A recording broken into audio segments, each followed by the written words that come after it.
Undertaker. Okay, so Paul Bearer is going to be inducted. Can Undertaker be the guy to induct him?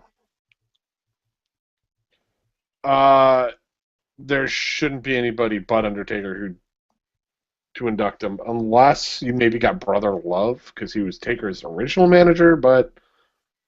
Could Kane not induct him? Or at least take part in I it? was thinking Kane could be involved too. It could be both of them, but how do you do that one, right? Do you have them come out in tuxedos? Do you have them come out in gimmick? I mean, I guess Kane could come out as Citizen Kane. But here's the thing. I mean, this is the point, though. Taker is never out of character, ever, on WWE TV. So how do you do that? I mean, the only thing I can think of is that it's does he do it in character? Do they dim the lights, hit the gong, roll out the fog machine, and then he comes out and he's got the urn and he inducts Paul Bearer as the Undertaker. For me, as a lifelong wrestling fan who remembers being probably this big and watching those two, I would honestly not want to have it any other way. Yeah, but if Taker's going to break character for anyone, this is the man to do it. For the utmost respect he's had for Percy Pringle his entire career. On the other end, if anybody can make it work in character, it'd be Taker. I buried him. I should have just opened that fridge door. Wow. Kane comes out. I'm sorry. I thought he could get out. No, my favorite one was, I forget which one of you guys did it. I think it was me. Which one of you guys did it when 3 weeks later they said, why don't they just go back into the freezer and get Paul Bearer? Like the fridge is Narnia, and you put him in there, and he's gonna show. It's like Dropbox. He's gonna show up everywhere. There's a fridge door in the arena. It was opening. No, hey, here's my copy of Paul Bearer. Didn't Kane like a couple of weeks later go back and open a fridge and door? Do that. Done it again. It was the most surreal thing. Like I never thought. Like I forget. I want to say it was Lee. Sorry. Who just had no concept of space-time continuum and no way of. It's a different fridge. It's not gonna work. It's that fridge. They gotta go back to that arena and get him. So yeah. Well, that fridge comes with WWE at every show. Yeah. Who else?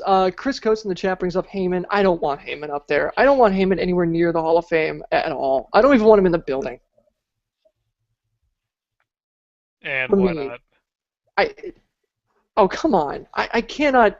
I accept Heyman for what he is, but to put him on that kind of pedestal, even close to it, it's no. It's no. Heyman's going to be inducted. Oh, that's going to be a dark day.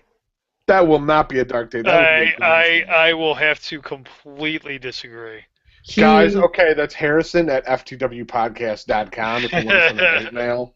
Name one person in the WWE Hall of Fame right now that you can credit with the destruction of a wrestling federation. I don't credit him with the destruction. I mean, he's been one of the best talkers in a long time. Managerial-wise, he's been great. He helped redefine wrestling. I mean, look at what happened in the 90s, the big boom. He was like one of the forefathers of that because he pushed ECW.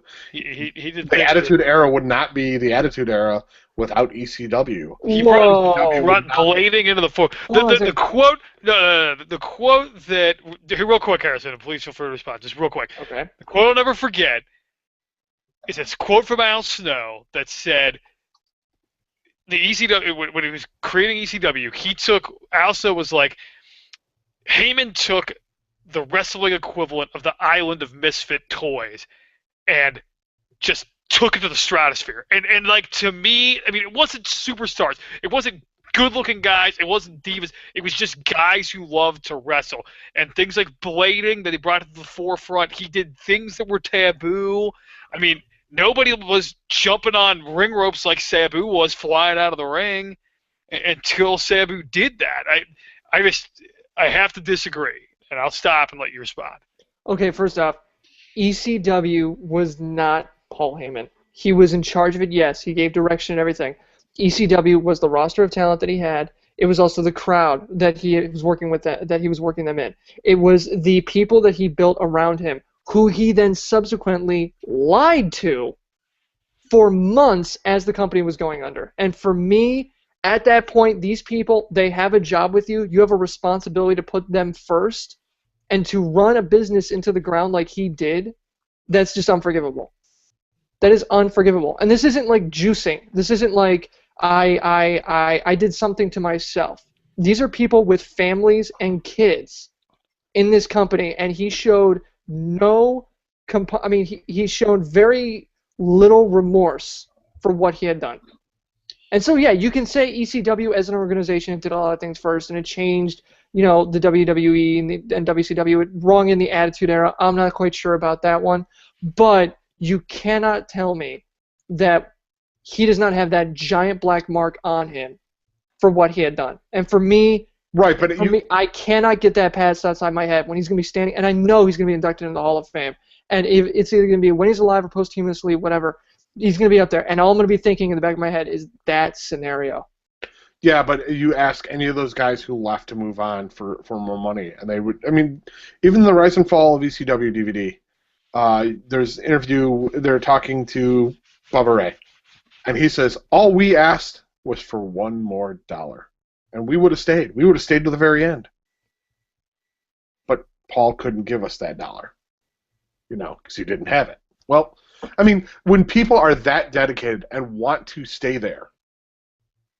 I mean, the only reason RVD left is because he was owed money. Yeah, a lot of guys, they were owed money. You can't get past that. That's just how it went. I mean, Heyman had too many spinning plates and not enough hands to keep them spinning. Yeah, I mean, there's still guys from that era that, like, you have your detractors, of course, but there are still guys that will say they love Heyman. Like, the worst they'll say about him is that he was a bad businessman. And as long as you've got people that are willing to stick up for him, I don't think he's guilty of quite as much as you're saying.